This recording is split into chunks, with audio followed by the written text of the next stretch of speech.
coup de chapeau parce que je vis les œuvres palpables de cette diplomatie. Parmi tant d'autres, je cite l'arrivée du roi de la Belgique et sa sainteté, Pape François, la réussite totale de l'organisation du 9e jeu de la francophonie et sans toutefois oublier plusieurs rencontres réunissant de chefs d'État des différents pays africains et organisations autour de vous. C'est une diplomatie que j'ai surnommée la force de pesanteur de l'unité nationale. Votre Excellence, Monsieur le Président, vos conseils sur notre unité nationale sont très importants.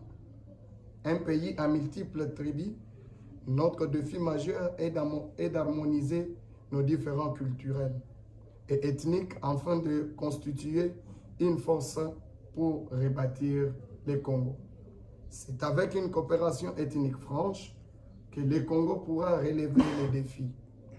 Il est temps pour que nous puissions enterrer notre sombre passé afin de nous focaliser sur l'avenir de notre pays tout en partageant une vision commune pour que chaque ethnie, tribu, clan et langue puisse y trouver son compte tout en gardant son identité spécifique malgré notre diversité culturelle. En effet, notre authenticité doit constituer une force dynamique pour le développement d'un Congo uni, fort et prospère, où il fait beau à vivre. Bref, il faut surmonter nos sentiments tribaux pour y arriver. Je profite par cette occasion m'adresser à mes frères et sœurs congolais, chers compatriotes. Nous avons mérité la grâce divine que d'autres pays du monde entier n'ont pas connue. Nous avons un grand pays très riche et important pour nous. Notre hymne national nous interpelle. À nous de peupler notre sol et assurer sa grandeur et bâtir un pays plus beau qu'avant. Notre pays compte 26 provinces et 145 territoires. Vu sa grandeur et surtout sa richesse, c'est pourquoi nous sommes victimes de la division, séparation et la haine tribale à cause de la mauvaise politique des Occidentaux pour freiner notre développement et voler nos richesses parce qu'ils savent que l'union fait la force. Le développement d'un pays commence par l'unité nationale. Quand le peuple est uni, ça leur permet de bien travailler. Même si le ciel et la terre se touchent aujourd'hui, nous n'aurons jamais un président de la République avec les indices d'ADN dans son sang de toutes les provinces. Sauf un président sortira d'une seule province, 100% congolais, pour être président de toute la République. Donc, nous devons rejeter avec dernière énergie toute forme d'injustice avec ses corollaires, l'impunité, népotisme, tribalisme, le clientélisme, le régionalisme, par leur multitude, vicissitudes, qui sont à l'origine de l'inversion totale de valeurs et la ruine du pays et son développement. Devenons un modèle pour l'Afrique, ainsi pour le monde, pour que nous puissions bâtir au cœur de l'Afrique un état de droit et une nation puissante, forte et prospère, fondée sur une véritable démocratie politique, sociale, culturelle et économique. Parce que nous sommes unis par les destins et par l'histoire autour des nobles idéaux de liberté et solidarité, dans la justice, paix et travail.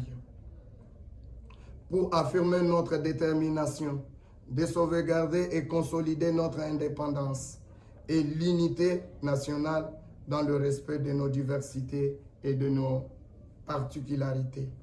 Voici le moment de nous maintenir debout, en redressant nos fronts longtemps courbés, pour un Congo nouveau. C'est possible avec Félix-Antoine Tshisekedi. Restons tous unis. Notre salut et celui de la République démocratique du Congo frappe à nos portes. Comme un seul homme, oui, en un seul homme.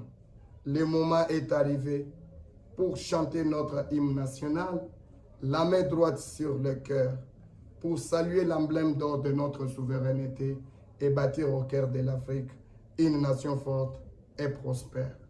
Votre Excellence, Monsieur le Président, j'en profite par cette occasion, rendre hommage à quelques warriors qui vous accompagnent dans votre lourde charge de la renaissance et de la transformation de l'ancien Congo à un Congo nouveau, qui sont au bon côté de l'histoire, tout en commençant par la distinguée première dame, Madame Denise Nyakeru Tshisekedi, dont les caractéristiques sont l'amour et affection.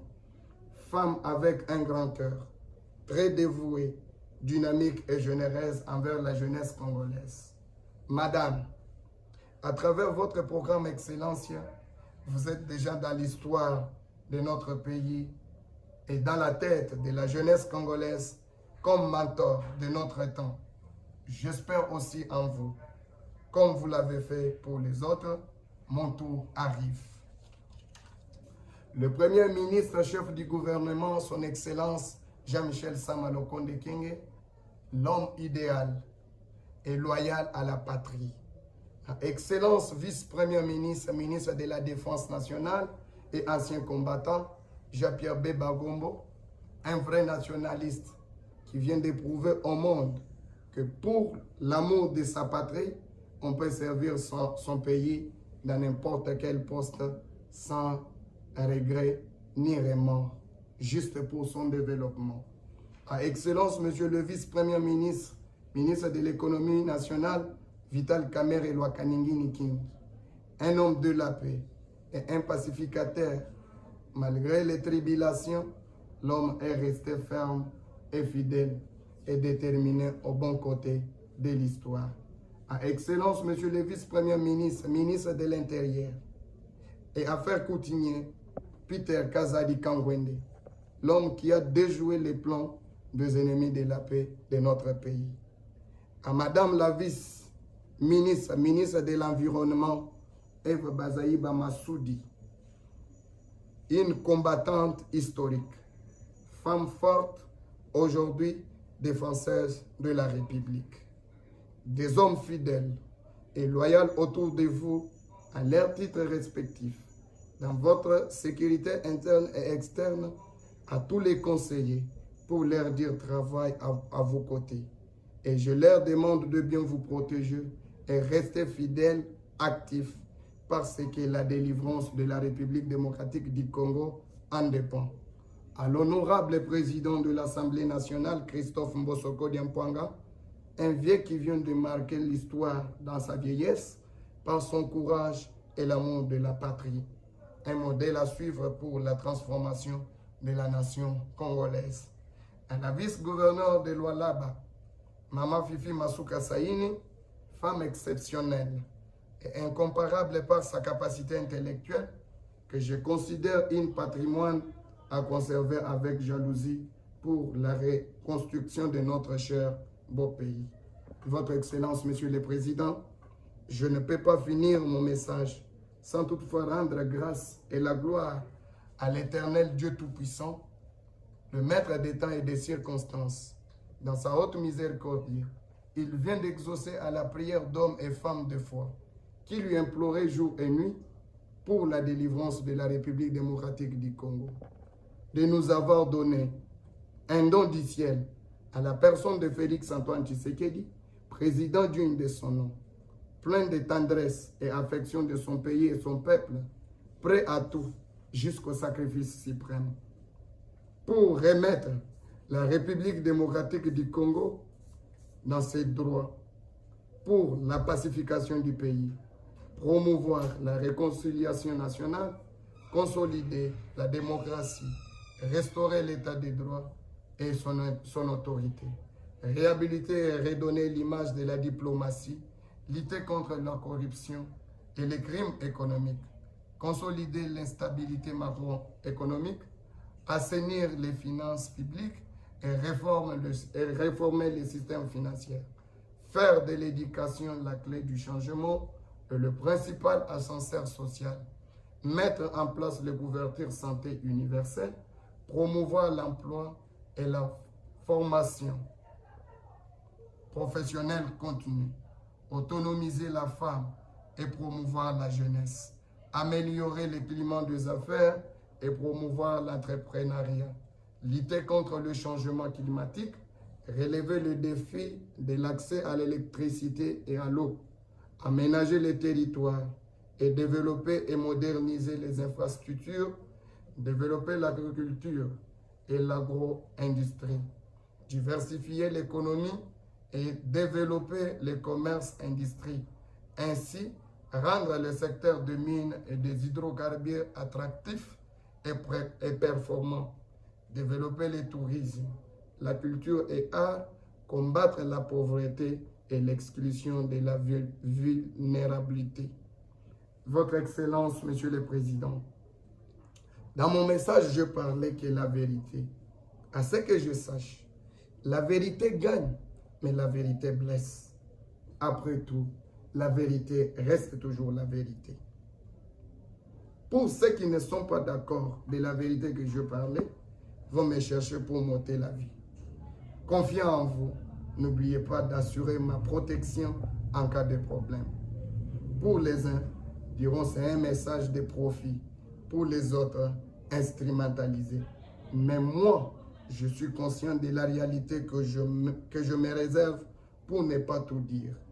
Et j'ai plusieurs raisons qui m'ont poussé de vous faire ces messages. Dans des jours qui viennent, beaucoup me donneront raison et ce message prendra son sens. C'est à cause de votre vision merveilleuse et votre détermination qui m'a poussé de vous faire ces messages pour vous apporter mon soutien en appelant tous les Congolais des pères et mères des 4 coins de la République démocratique du Congo pour voter pour vous pour le second mandat à l'élection qui se pointe à l'horizon d'ici le 20 décembre 2023. En plus, un cadeau pour vous, des monuments historiques en guise de reconnaissance sera construit à votre image et les liés sera appelé monument de référence Félix-Antoine Tshisekedi. Je vais entamer mes démarches pour solliciter auprès du gouvernement congolais pour me donner la place que le monument sera érigé. Moi-même, je suis le premier à contribuer et avec l'appui des Congolais de bon cœur qui sont reconnaissants de vos bienfaits, nous allons vous offrir ces cadeaux. Votre Excellence, Monsieur le Président, les raisons de mon discours sont nombreuses. Pour ne citer que cela, la République démocratique du Congo était déjà sur la table des Occidentaux comme un gâteau à partager, par l'entremise de leur facilitateur, Paul Kagame. Le lit de Dieu que vous êtes, vous gouvernez au sein d'une société dont la diversité est farouche, forte et visible.